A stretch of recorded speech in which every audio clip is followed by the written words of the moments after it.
ఈ మధ్య కాలంలో మా డే టు డే ప్రాక్టీస్లో almost more than 80 to 90% of the people, especially urban పాపులేషన్లో, విలేజ్ కాకుండా సిటీ ఎన్విరాన్మెంట్లో ఉండేటటువంటి పీపుల్లో ఈ వైటమిన్ D3 అనేది తక్కువగా ఉండడం జరుగుతూ ఉంటుంది.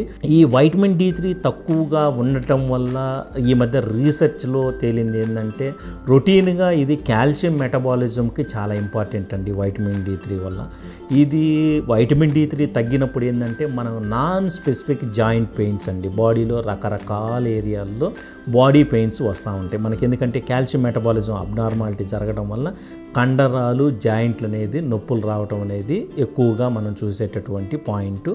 ఒక్కొక్కసారి సివియర్ డెఫిషియన్సీలో కూడా ఏమి సిమ్టమ్స్ లేకుండా కూడా ఉంటుంది.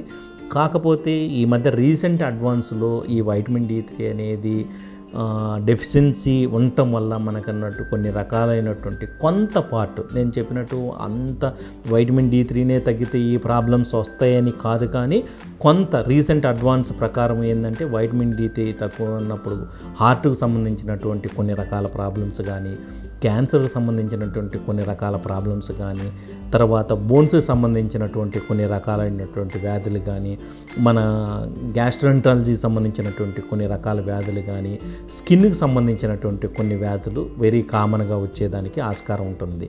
వైటమిన్ D3 అనేది మనకి ఈ రోజుల్లో ఈజీగా అవైలబిలిటీ ఉండేటటువంటి టెస్టు.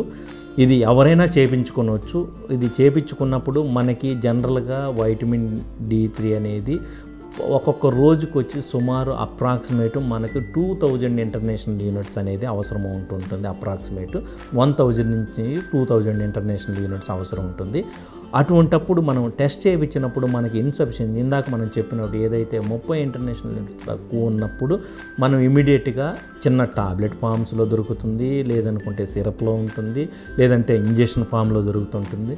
ఎవరికైతే ఈ వైటమిన్ D3 ఇన్సఫిషియన్సీ ఉంటుందో ఆర్ డెఫిషియన్సీ ఉంటుందో తక్కువ మోతాదులో ఉన్నప్పుడు వాళ్ళు ఒక 60,000 ఇంటర్నేషనల్ యూనిట్స్, అది ఇంజెక్షన్ ఫామ్గా కానీ, లేకపోతే సిరప్ ఫామ్గా కానీ, లేకపోతే ఇంజెక్షన్ టాబ్లెట్ ఫామ్ కానీ, చోవులు కానీ మింగేటువంటి రకరకాలుగా ఫామ్స్ ఉన్నాయండి మార్కెట్లో.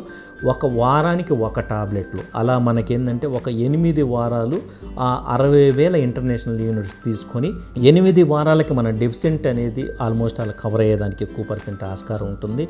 ఆ తర్వాత మనం నెలకి ఒక్క టాబ్లెట్ మాత్రమే, అంటే 60,000 ఇంటర్నేషనల్ తీసుకోవడం వల్ల మనకి డైలీ అప్రాక్సిమేట్ రిక్వైర్మెంట్ అనేది సుమారు 2000 ఇంటర్నేషనల్ యూనిట్స్. కాబట్టి మనం వారానికి నెలకి ఒకేసారి ఆ 60,000 ఇంటర్నేషనల్ యూనిట్స్ తీసుకోవడం వల్ల, దాన్ని మనం ఎవ్రీ మంత్ తీసుకోవడం వల్ల చాలా వరకు ఈ వైటమిన్ D3 డెఫిషియన్సీని మనం కంట్రోల్ చేసుకోవచ్చు.